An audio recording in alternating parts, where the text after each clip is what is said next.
time. No, this is our century. Our gold shines bright. Because this is a network unlike any other. 135,000 affiliated agents across 84 countries and territories in almost every Spanish-speaking country in the world. This is the most recognized name in real estate, the most respected brand in the industry. That has a nice ring to it. The leader in brand awareness 25 years in a row. This is earning accolades. More accolades. And more. Okay, that's a lot. This is making an impression. Over 27 billion of them. This is showing up big. Here, here, and all across here. Oh, and not just for clients, for the community. We're lifting up others with us. This is not resting on a legacy. This is running on it. Taking all that's been learned and seen and taught and dreamed over the past 50 years to shape and fuel the next 100. Century 21. This is our century.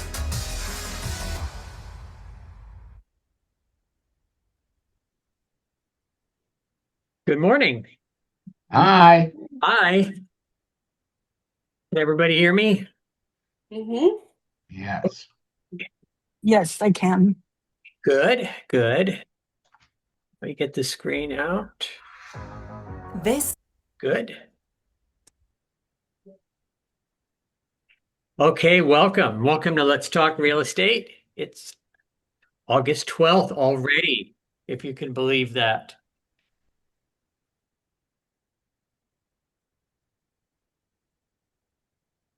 Yes.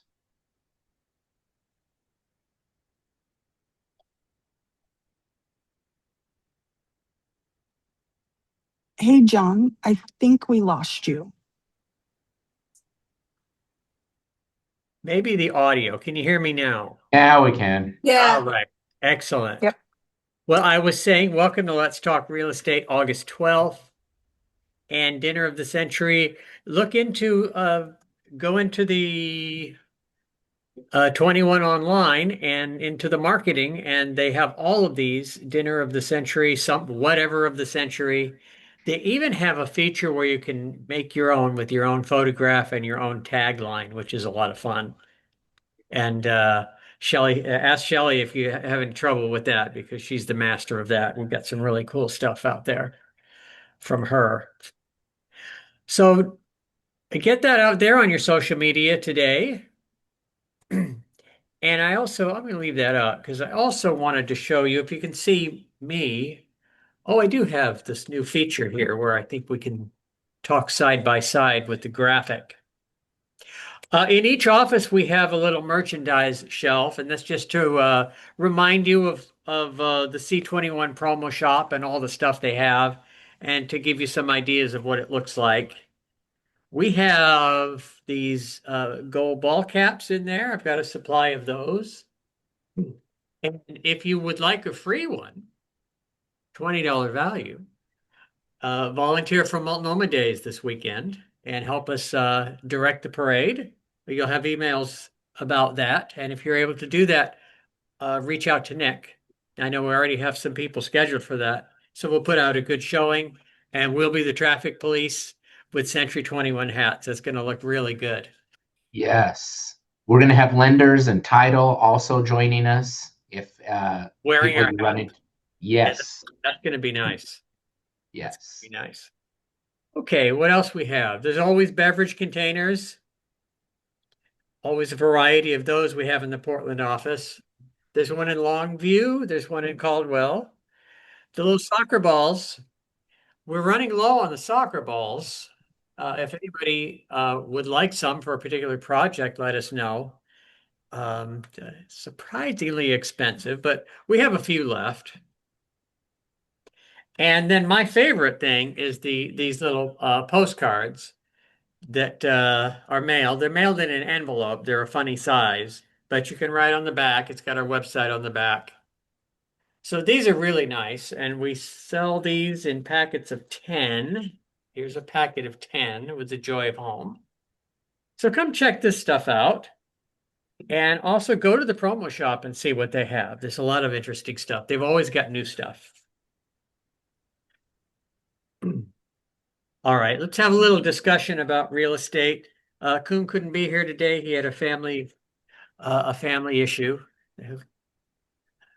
So I wanted to talk about some basics again, and this is one on becoming a great presenter, which is really the core of our business, isn't it?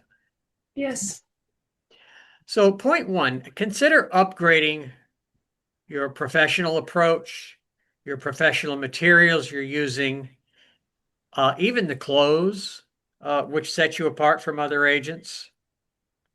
There's a little saying here that it's first class or no class.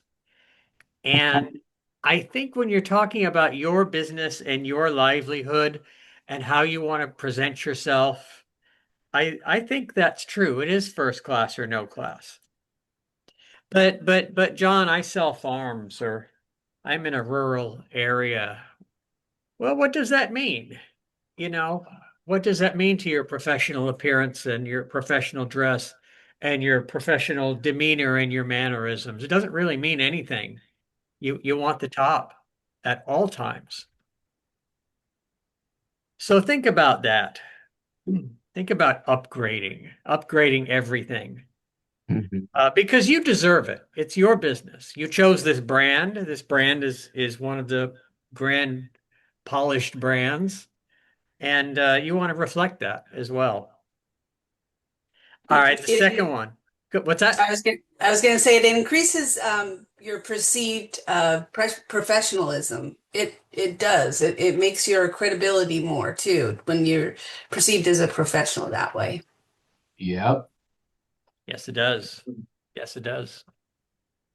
The second one I have, work to maintain high levels of energy and enthusiasm, because it shows. It shows when you walk in that door. If you have energy and enthusiasm, or if you're having a bad day, it's hard to hide that. You have to, but it's hard to hide that. So a high level of enthusiasm and energy draws them in to be very intense when starting a presentation. So you want to do that. You want to pour on the charm. You've prepared for this. You followed the 5-step program. You've got everything in place. You know, now go on stage and let them have it. Do the best performance you can. You've now, if you did number one here, you've dressed the part.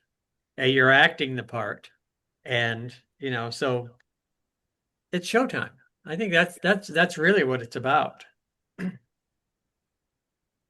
Okay, number three, it's okay to get off track and then maybe find something humorous. It's okay to tell a joke. It's okay to tell a dad joke or something like that and kind of break the ice because you want to be Human. human. And I want to say if you've really dressed up, let's say your house is in you're going to Lake Oswego. All right. Careful about Lake Oswego. All right. You want to pull out your Sunday clothes.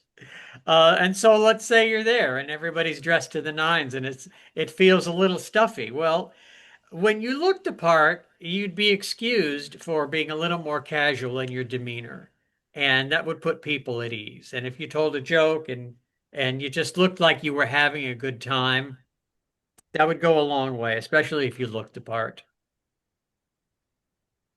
All right, 75% of the time, the seller hires an agent because they see the agent as the authority.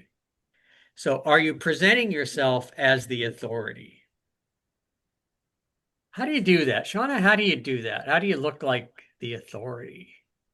Well, you have to be very confident, and you have to have done your homework before you get there so that you are presenting good information that makes them feel confident that you know what you're talking about. You stand firm on your numbers that you've come up with and your commission. That's how you show authority. You stand firm. Mhm. Yeah. Hey, you're going to look pretty good. All right, let's go back to this. We're in Lake Oswego. We're all dressed up. We've also followed the 5-step listing presentation. So we already know what they're going to say. We already know how it's going to play out. And you're in total control. And you may well be in a $2 million house and just relax. Just relax and enjoy it because you've done the work ahead of time. Next, we have to understand the importance of what we call a canned presentation or a rehearsed presentation or a scripted presentation. And some people resist that, and I understand why. But why are you fighting about using someone else's scripts or even studying their scripts? What I always say is, we go through something and we role play. You might say, well, I'm never going to say that. And I think you're right. You're never going to say that exactly the way it works, exactly the way it's written. And it actually doesn't work the way it's written because the other party doesn't have the script. So it would never work. I can't just say that. No, you can't. But you have to have those words memorized. You have to have that in your head. You have to have all that information on this script ready to grab when it's the right time to present it. Would you agree with that, Shauna? Yes, it makes 100% difference in that the one before your authority. It makes 100% difference in your confidence when you do that. Absolutely, I agree with you 100%. And practicing makes it easier. I mean, it just comes automatically now when you've done it over and over and over again. Yeah. Yeah. All right. Okay. Do you want to be a great presenter? And I think the answer from everyone here is yes, you do want to be a great presenter. All right. So answer these questions. And these are the questions you're going to get. And these are the questions that you have to master. You have to master the answers to these. How much can I get for my house? How long will it take to sell? And what will you do to get it sold? And that should be part of the materials that you already sent. And that's why you're in the house right now, is to talk about those things, to go over those. How much can I get for my house? How long will it take to sell? And what are you going to do to get it sold? That's really why you're there, is to tell them those things. What you should have been preparing for. Absolutely. You should have those questions answered on a piece of paper in front of you. Right. So how much will I get? That's the CMA. That's the big question. How much will I get and how much will the commission be? Those are the two big things that you have to deal with first. How long will it take to sell? Yeah, that ties right into the price. Those two go together. Time and money go together and they balance each other out. You want to sell it tomorrow? We can sell it tomorrow. There is a way to sell it tomorrow. Absolutely. You want to sell it within 3 months? All right, that's better. That's better. You'll get more price. More time, you can get more price, but then that falls apart too. Too long doesn't work. All right. If you have a pre-qualified and determined seller that has motivation and they really need to get it sold, bring up their motivation several times during the presentation. So how do you know their motivation? You asked them. You ask them. And you ask them when? You ask them when you're pre-qualifying them. Yep. It's very high on the list. After you meet them, however you meet them, maybe they're referred to you. That's a good time because if you're referred to them and you've arranged a phone conversation, that's the time to pre-qualify them right away and find out what they want from you, what they need. And that will tell you their motivation, and always keep the notes handy. They're going to give you, you're going to fill out a form from talking to them. You want to keep that handy and you want to refer to that all the time. Always have it with you when you're talking to them. And you can remind them that they are supposed to be in Boston in 3 months and they got to get there. And you are doing the things that will get them there. Your price reduction will get them there on their time frame. Yep. And again, to do that with confidence and authority, that'll get you where you need to be. All right, what else we got? Sean, I got another page I didn't send you, but I'll just go through these two. It's more of the same kind of stuff. Yeah. A great presenter succeeds because of the great questions they ask and their ability to listen to the answers. Oh, listening. That's such a tough one. You go too fast and you lose credibility. So that's a good one. Are you listening? We taught we did a presentation, Shauna, you and I, about are you really listening to your client? Or are you just constantly thinking of what you're going to say next and not truly listening to what the client is saying? And It's a skill. it is really a skill. Some people, especially, have a personality where that's all they do. Some real estate agents over-explain, which means they're not listening. Some real estate agents, and we've all experienced this anywhere we go, we've run across people who carefully explain things to us that we already know. And nothing is more frustrating to have to suffer through that. And so don't do that to people. And people are polite and they won't tell you, I already know that, or some people get offended. Well, I know that. So don't put them through that. Before you go to explain something in great detail, ask them if they've ever done it before. Ask them if they've been through that process before. I really appreciate that. And then compliment them and they say, okay, then you know what's going to happen, and then you can repeat it. This, that, and the other is going to happen, but you're not insulting them by explaining them to something that you already know. It's a pet peeve of mine if you can't tell. Okay, so this is one of the best ones. A great presenter understands there are times when you tell them something they don't want to hear. So you want to say it no matter what the outcome is. That's where role play comes in handy, is you get used to saying things a little bit difficult to say, a little bit awkward to say, but in role play, we just bolt them out. And we practice that. And we practice a knee-jerk answer to the question. Well, will you cut your commission? No. That's where role play is so valuable. Shauna, what do people not want to hear? Well, when I have to tell them something I know they don't want to hear, usually it's the price of the house. They want to have a higher price right now than what I think it's going to sell for. And I always tell them, I think that what you want is me to tell you the absolute truth because that's what you want to hire me for, is to tell you the truth. And honestly, this is the truth. And I will tell them the price that it's going to cause the home to sell. Right. Just tell them the truth. And you know what? That's your job. That's what your license tells you you have to do. Exactly. And that's the only way to sell the house. What if you don't? What if you go along with them? What if, Shauna, you've recommended a price of $650, but I still have this fantasy that it's closer to $8. And I'd like to try that. That's going to end up hurting you more because it's going to end up selling for less than $650 if we start at $8, because we're going to tick it down and someone's going to think there's something wrong with it.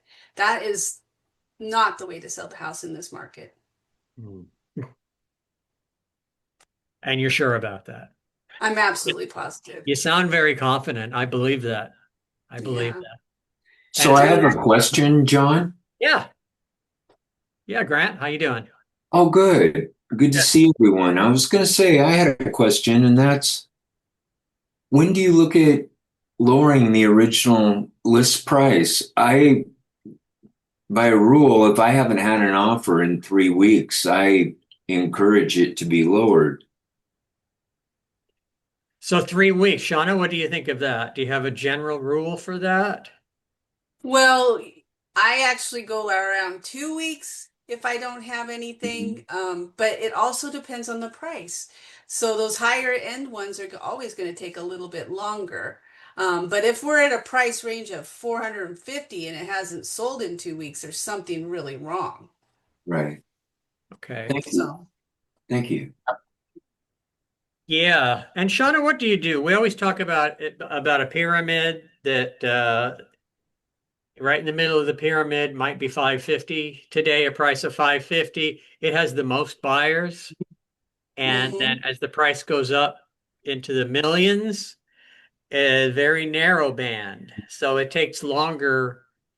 You just have to take more time. I talked about high-end listings where you spend thousands of dollars on the glossy magazine and you wait. A lot of it is waiting, and you'll get to know a lot of realtors. If you ever take a listing up in the millions that is in that category, you get to meet a lot of nice realtors because a lot of people will come and kick the tires on that listing, but that it's going to take a long time to sell.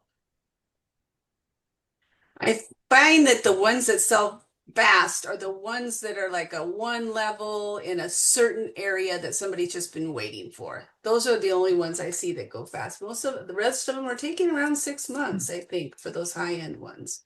6 months. So, Oh, at least. And so there are neighborhoods like that, that as soon as, just because of the demographics, just because of the characteristics of the house, as soon as it goes on, there are people waiting for it. mhm.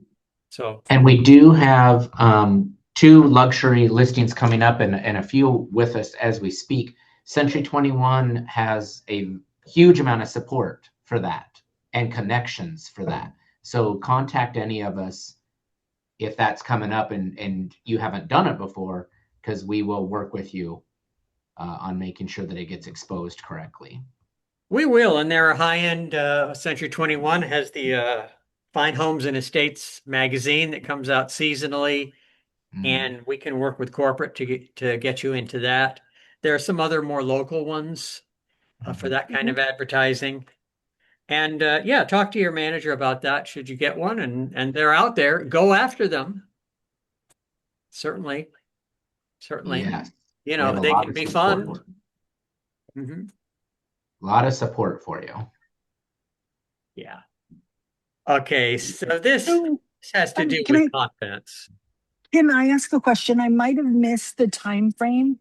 How long should a house be on the market before, like a normal house, not the $1 million, before you consider a price drop? Were you saying the 2 weeks or 3 weeks? It's well, I mean, if you know it's already overpriced, I would do it as soon as possible. Right.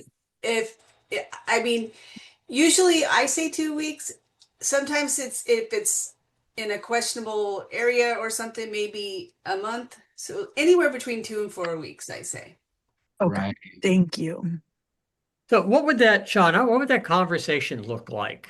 Let's say I'm the seller, and I thought we did price it right. We did price it at 550, which, is the median house. And Yeah. so now it's 3 weeks. And what would you say to me after Well, the 3? market's constantly changing. So sometimes I want you to get 550 for it, but obviously that's not happening. So we're going to need to drop it so that you can get to Los Angeles in the time that you need to, remember? Yeah. Right? Remind them of their motivation. And it's been on the market. So whoever was waiting for it to come on and grab it as soon as it came on didn't show up. So there's that as well. And Or that's maybe part of they the pre. found something before ours went Yeah. on. I think that's part of the pre-qualifying conversation too, that when you get the CMA, you sign a waiver, but you go into detail on the fact that, you do this homework, but the market's the test. The markets, I was just going to say that the active market is the test. Everything else is just talk until it actually hits the market and the potential buyers are able to see it. Right. And that way, if you have to adjust the price, you've already had the conversation in the pre-qual. Mhm. Yeah. I like, Shauna, how you sometimes have them sign the price reduction right at the time you take the listing. Yeah. Mm-hmm. Bring Yeah. that with you, or send it in your packet that you're docu-signing. And if they question it, it says, well, remember we were talking and I told you I think it's going to sell for this. So if it doesn't and sell at the price that you want, then we need to drop it, or you're going to end up getting a lot less than this amount. Yeah. Okay, okay. So if the owner kind of insists on going with the higher amount, you're saying, I really don't think it's a good price. So I'm going to include the lower price. So when we have this conversation in a couple weeks, I kind of told you so in a nice way. Yeah. I like that, but you know what Shauna's suggesting is when you have that conversation and they want to go over what you recommended, pull out the price reduction and date it. Sign it and date Mm, it. That in yeah. 2 weeks or 3 weeks, okay, I'll put your house up over the recommended price as long as you promise to lower it in 3 weeks, Yeah. Got and it. then it's Okay. automatic.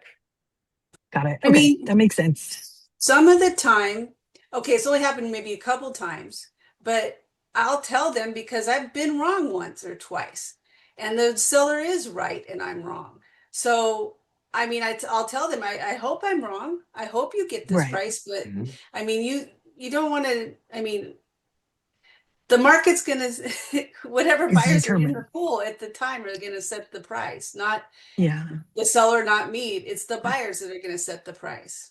Hmm. Yeah. Okay. I love Perfect. that. I love that. It just, I think just truthfulness and Mhm. coming forward with, hey, it benefits us all if it does sell at that, but we've got to have a reasonable limit because it's not benefiting Mhm. anyone if it's sitting there. Right. Okay. That's perfect. Okay. Yeah, Thank you so and much. that's a great point, Shauna. No market, nobody knows what any market is going to do with any certainty. If they did, you know, they'd be so wealthy because they could predict everything. Yes. It's not possible. Markets do what markets do, and they can be very unpredictable. And honestly, the buyers right now are pretty unpredictable. Yeah, they are. Yes. Yes. Okay, the moment you walk in the door, this is confidence here. The moment you walk in the door, your job is to believe uh, you will list this home. You will Mhm. believe that you get your listing. Keep that belief throughout the presentation. So that helps. And why wouldn't you get the listing? And again, like I say, if you follow the 5 listing presentation and you do all of those steps, you'll walk in as the obvious choice to get the listing. You'll have taken care of every issue. You have ticked every box. And so you are exactly what they are looking for. So have the confidence to do that when you go in. I'm going to get this listing. I'm planning to do it. I'm going to spend the rest of the evening entering the listing tonight and getting these things out there and getting it announced and ordering the flyers and scheduling the scheduler and everything that's on my list to do. I'm going to do that as soon as I walk out of this house. And that's a great way to go.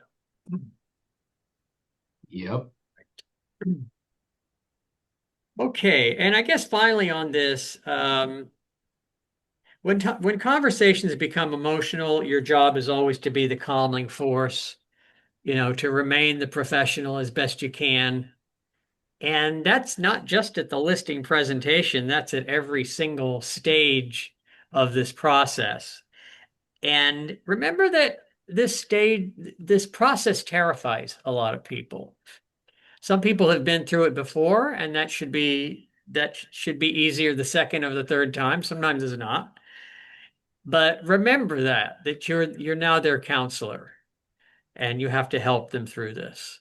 One of the most stressful things that they're going to go through, I mean, especially if they're buying and selling at the same time. That's stressful. Very much. So you have to let them know that you've helped people do that before, that it is not as easy as just buying or selling. It's a little bit trickier, but they're counting on you to keep calm and be that. And then that's how you're going to get your referrals. Yeah. Yeah.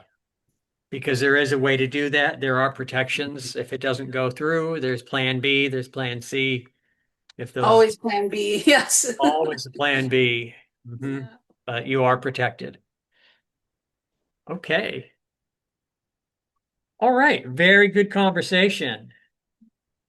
Then let's just take a quick look at our listings.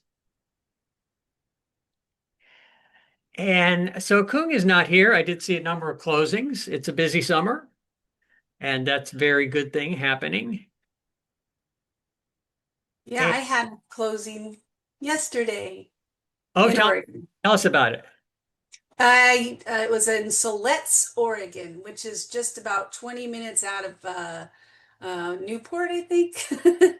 So it's almost to the coast. Down south, it's actually almost 3 hours from where I am right now. But this person bought through me, so she called me up and she'll be buying up here again soon. But that one it was the first showing. It sold. We had it, it's a house for 350,000, sold for 344,500. And it was a good quick sale, and it was a manufactured home, was in great condition. They had just took such good care of it and made it beautiful. So it was an easy sale. They moved out of it before they sold it, and lived in their camper. So Nice. it was a really nice, easy one. It's nice to have that every once in a while. Right. Right. It's worth the drive. Yeah. I only drove down there twice to put the lockbox on and to take the lockbox off. And the signs, of course. Okay. Any other new activities, new houses in Longview, Steve Burright? Oh, yeah, he's got like 3 new ones, I think. Yeah. He's got one Invader for 759,000. It's a nice one. That's the one in Sluts that just sold, that blue one. And that one is really, that's a real nice one. It's got some acreage. And then he has another one in Kalama. He's all over the place. Mhm. For 750,000. And he's got one of these is a commercial. I'm trying to remember which one it is. I think it may be the one in Silver Lake. Let me take a look at my RMLS real quick. I saw Silver Lake. It's a roadside old business, little office. Oh yeah, it used to be a real estate Yes, office. it's a real estate office. That's funny because the MLS called them up and said, "You can't advertise your business." And he's like, "That's not my business. It's what it used to be." Yeah. So It's an antique sign. yeah, so funny. Okay. Good. So yeah, that was the one that was the commercial one. But the other ones are really nice residential homes. And there's a Kelso one. Who has that one listed? I can't remember. Doo-doo. Okay. Maybe that's Jennifer's. Nope. Well, okay. So, like I say, a good number of listings right now and some good Yeah. activity. So it's a typical summer. It is. All right. Okay, let's take a quick look at the market. I've got some market stats. I think we go to Freddie Mac for these. We do 6.69. Wish it was lower, but that it is what it is. It's in the sixes. That's good. And the 30-year, of course, is 6.01. So the 30-year, 6.69. I did see some news that inflation has leveled off a little bit. That should help us as well, and perhaps lower those rates. Election season is coming, and that usually they do their best to lower rates, and maybe that will benefit. I got some news set from Idaho. Yes. What do you You would got? like that? We are busy. Lee listed a 5-bedroom, 3-bath, almost 3,000 square foot home, and with an indoor pool. I saw that. It's gorgeous for 619,900. What a steal! Jeff listed 2 homes on 5 acres, 874,500. So saw that. It's very nice. Got some great photography on that one. Lee put a buyer and seller under contract. Mariana put a buyer under contract, and Jana put a buyer under contract. And Jana, Augie, and Marisol, Laura, and Lee had closings. Wow, that's a fantastic week. That is. Congratulations. I had to Congratulations. take a breath. I know it. I know it. Okay. John, don't forget to look at the chat box because the bird rescue of the century is in The there. It's bird really rescue. cute. I know. I'm trying to find a way to show that, but I can't. It's Well, like, everybody can go in there and look at it if they want to. yeah. The bird Just rescue click is on the chat. It's beautiful. okay. Okay, good. So Coon's not here to do a more in-depth. So then let's do this, Shauna. While you're here, let's go through another objection because again, that's one of our favorite things, and I think that's something that resonates with everybody who comes to this meeting. It is the objections and how to deal with those. And last week we did 1 and 2 off of this list. How to keep your promise to an agent that they originally bought the home from. That was pretty easy to tackle. Will you cut the commission? That's the easiest to tackle of all because the answer is no. And can you see the screen? Yes. I'm going to actually move it to a bigger screen to see it better. There we go. Okay. And all right, this is this is a question you see from time to time during a listing presentation. And I have seen this marketing plan from many different agents. What makes yours different? What would you do on that? Well, there's a certain number of things any agent can do to get the home sold. I think the final decision is not based on what I do differently. Yes, I'm just going to do it better. I'm going to actually do it. Right. Yeah, yeah. Right. I mean, and marketing is to me, this is not in the script, but it's a combined effort with the seller. I mean, you got to work together to bring out the best things of the house. And who's going to know the best things of the house than the seller? The seller's going to know the reason they bought it is going to be the reason the next person buys it, that kind of stuff. So I always just let them know it's the communication between you and I and me and other agents that's going to make the difference. What I would do, I used to always include the list of what I'm going to do to sell your house. And the very first thing on the list is invariably enter it into the RMLS or the MLS. Right. And so everybody has that. And so what can you say about that? Well, I used to say, we really take our time to do that right, just to make sure everything is correct and that we've entered everything in there that is beneficial to the house that we can possibly think of. And as realtors, as you get familiar with how people list homes, you can see someone who did it in 10 minutes and you can see someone who spent an hour. And paid a photographer. Right. And the photographs that goes into the RMLS too. But have you ever seen someone who just didn't enter any fields, said nothing about what's in a room, didn't even put the room dimensions in there, or maybe did, but that's all they said about it? And so does the house really have no amenities, no characteristics that can be filled into these fields? Probably not. You have to be creative sometimes with some houses. Now, if you get a luxury home, that's what most of the fields are about. Adding on amenities, adding on things that make it attractive. And some of the lower cost houses don't have so much of that. But it almost looks like a blank page if you don't, work hard to fill it in and say as much about it as you can. And then, of course, the photographs. The RMLS, most multiple listings also have statistics that they can give you. I don't have them right on my head, so I'll leave it to them. But contact me, because the more you fill out, there is a price point difference. Homes sell quicker, and at a higher price point, the more you fill out in your sheet. Sure.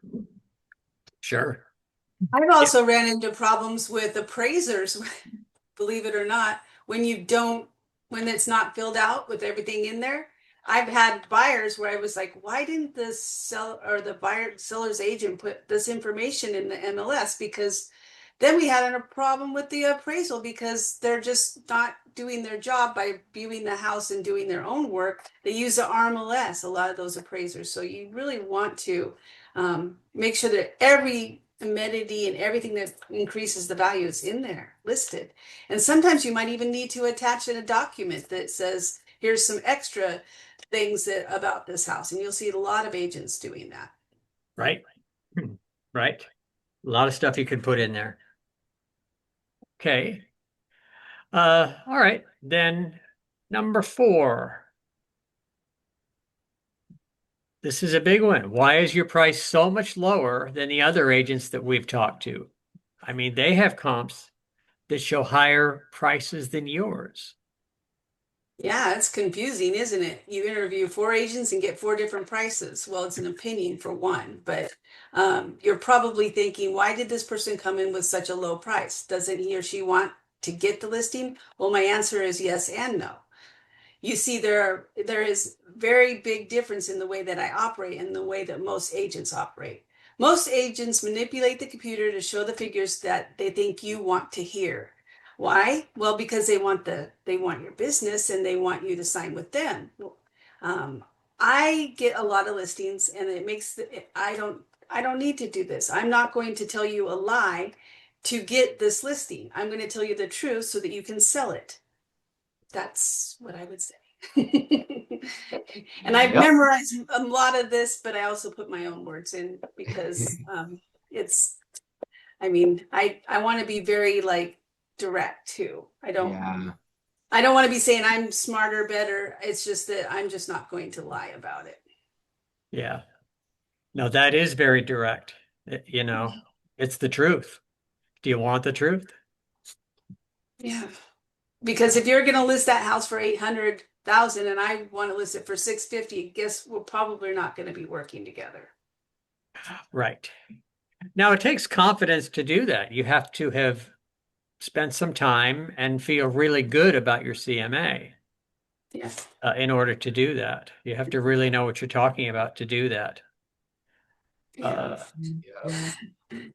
Sometimes it's really, really hard because they're very set on it, but yeah, what good is it going to do?